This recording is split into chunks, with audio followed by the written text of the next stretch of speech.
नमस्कार साथियों, स्वागत है आप सभी का आपके अपने YouTube channel Rathore academy by Rohit Rathore में। आज की इस वीडियो में लेकर आए हैं जनरल नॉलेज के टॉप 30 क्वेश्चन जो आपकी आगामी सभी परीक्षाओं के लिए हेल्पफुल होने वाले हैं। तो चलिए साथियों, लेते हैं आज का पहला प्रश्न। पहला प्रश्न है, सिखों के किस गुरु का जन्म पटना साहिब में हुआ था? बताइए दोस्तों, राइट आंसर क्या है। मोस्ट इंपॉर्टेंट क्वेश्चन है, सिखों के किस गुरु का जन्म पटना साहिब में हुआ था? तो इस क्वेश्चन का राइट आंसर है गुरु गोविंद सिंह, यानी कि डी ऑप्शन करेक्ट हो जाएगा। सिखों के गुरु गोविंद सिंह का जन्म पटना साहिब में हुआ था। अगला प्रश्न है, दक्षिण भारत के अलवार कौन थे? बताना है आपको राइट आंसर। दक्षिण भारत के अलवार कौन थे? तो वो संत थे, यानी कि बी ऑप्शन करेक्ट हो जाएगा। दक्षिण भारत के अलवार संत थे।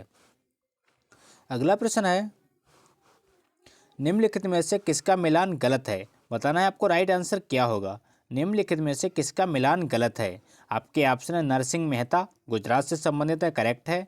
वल्लभाचार्य गुजरात, ये गलत है। तो वल्लभाचार्य चंपारण बिहार से संबंधित हैं, इसका बी ऑप्शन करेक्ट हो जाएगा। बाकी सभी सही है। अगला प्रश्न है, ज्ञान प्राप्ति से पूर्व महावीर का नाम क्या था? बताइए दोस्तों, राइट आंसर क्या है। ज्ञान प्राप्ति से पूर्व महावीर का नाम क्या था? तो इस क्वेश्चन का राइट आंसर है वर्धमान, यानी कि सी ऑप्शन करेक्ट हो जाएगा। ज्ञान प्राप्ति से पूर्व महावीर का नाम वर्धमान था।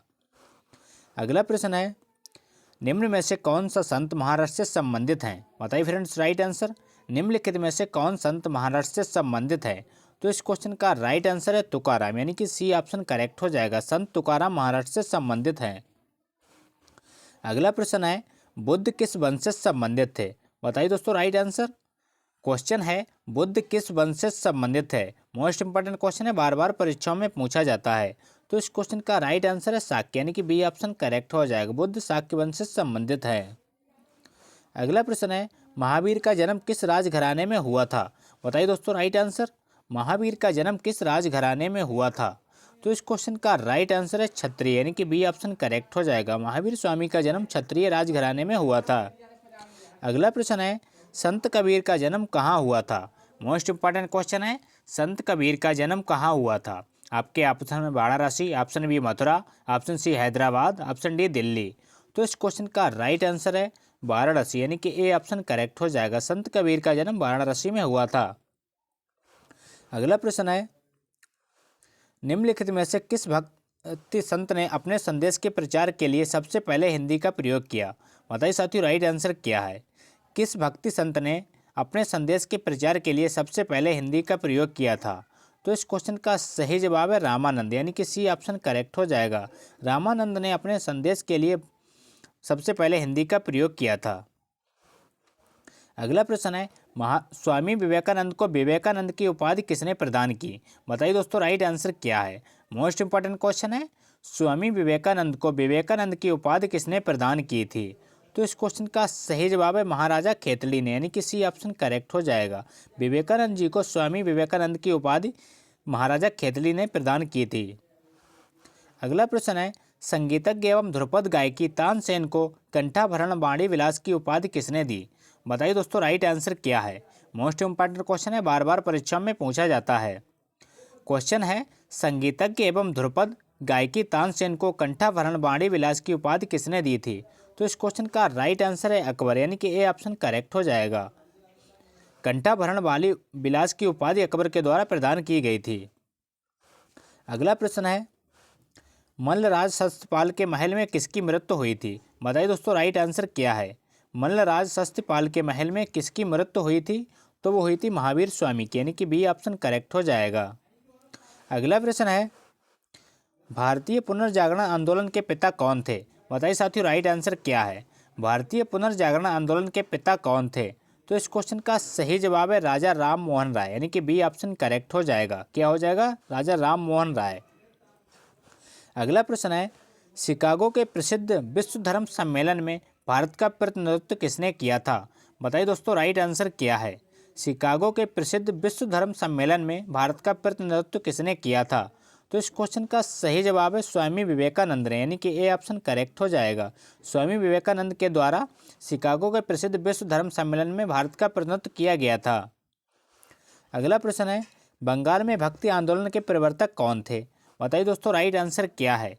मोस्ट इंपॉर्टेंट क्वेश्चन है, बंगाल में भक्ति आंदोलन के प्रवर्तक कौन थे? तो इस क्वेश्चन का सही जवाब है चैतन्य, यानी कि बी ऑप्शन करेक्ट हो जाएगा। अगला प्रश्न है, किसकी समाधि होने के कारण नांदेड़ गुरुद्वारा सिख समुदाय के लिए पवित्र स्थल माना जाता है? बताइए दोस्तों राइट आंसर क्या है। क्वेश्चन है, किसकी समाधि होने के कारण नांदेड़ गुरुद्वारा सिख समुदाय के लिए पवित्र स्थल माना जाता है? तो इस क्वेश्चन का सही जवाब है गुरु गोबिंद सिंह, यानी कि ए ऑप्शन करेक्ट हो जाएगा। अगला प्रश्न है, सुप्रसिद्ध उर्दू शायर मिर्जा गालिब कहाँ के मूल निवासी थे? मोस्ट इंपॉर्टेंट क्वेश्चन है, बार बार परीक्षा में रिपीट होता है। सुप्रसिद्ध उर्दू शायर मिर्जा गालिब कहाँ के मूल निवासी थे? तो वो थे आगरा के, यानी कि सी ऑप्शन करेक्ट हो जाएगा। मिर्जा गालिब आगरा के मूल निवासी थे। अगला प्रश्न है, गुरु गोबिंद की समाधि कहाँ स्थित है? बताइए दोस्तों राइट आंसर क्या है। गुरु गोबिंद की समाधि कहाँ स्थित है? आपके ऑप्शन है Amritsar, option B Nanded, option C Nahan में, ऑप्शन डी आनंदपुर साहिब में। तो इस क्वेश्चन का सही जवाब है नांदेड़ में, यानी कि बी ऑप्शन करेक्ट हो जाएगा। बात करते हैं अगले प्रश्न की। अगला प्रश्न है, महावीर जैन की मृत्यु किस नगर में हुई थी? बताइए दोस्तों राइट आंसर क्या है। महावीर जैन की मृत्यु किस नगर में हुई थी? तो इस क्वेश्चन का राइट आंसर है पावापुरी, यानी कि सी ऑप्शन करेक्ट हो जाएगा।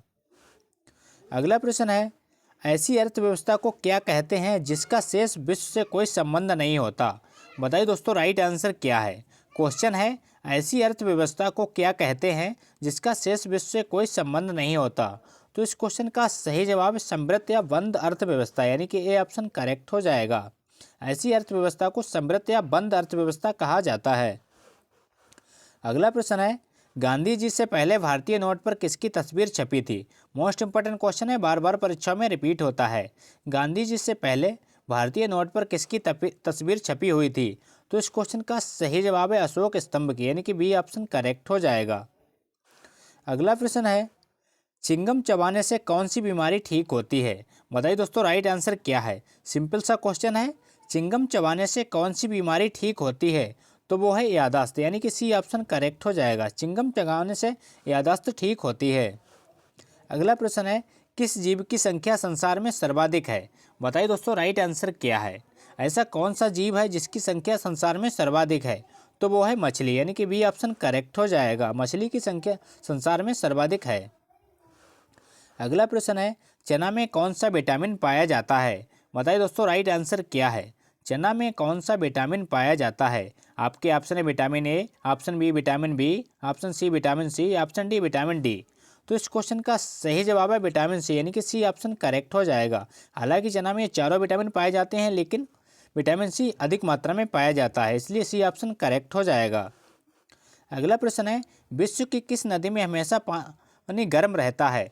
बताइए साथियों राइट आंसर क्या है। विश्व की किस नदी में पानी हमेशा गर्म रहता है?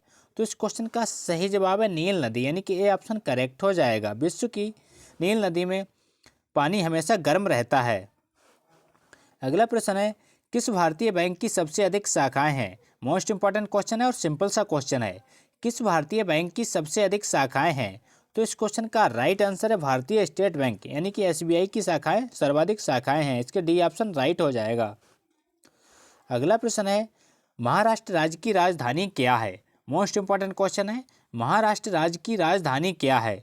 तो वो है मुंबई, यानी कि बी ऑप्शन करेक्ट हो जाएगा। महाराष्ट्र राज्य की राजधानी मुंबई है। अगला प्रश्न है, नीरज चोपड़ा का संबंध किस खेल से है? बताइए साथियों राइट आंसर क्या है। नीरज चोपड़ा का संबंध किस खेल से है? तो इस क्वेश्चन का सही जवाब है जेवलिन थ्रो, यानी कि भाला फेंक से संबंधित है नीरज चोपड़ा।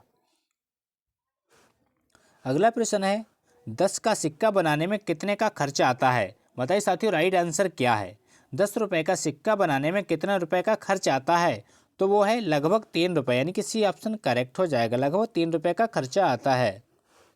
अगला प्रश्न है, भारत के किस राज्य को कोयले का भंडार कहा जाता है? बताइए साथियों राइट आंसर क्या है। मोस्ट इंपॉर्टेंट क्वेश्चन है, भारत के किस राज्य को कोयले का भंडार कहा जाता है? तो इस क्वेश्चन का सही जवाब है झारखंड को, यानी कि ए ऑप्शन करेक्ट हो जाएगा। झारखंड राज्य को भारत में कोयले का भंडार कहा जाता है। तो ये थे दोस्तों आज के मोस्ट इंपॉर्टेंट क्वेश्चन। अगर वीडियो अच्छा लगा हो तो लाइक करें, दोस्तों के साथ शेयर करें और चैनल पर नए हो तो चैनल को सब्सक्राइब करना ना भूलें। थैंक यू, जय हिंद।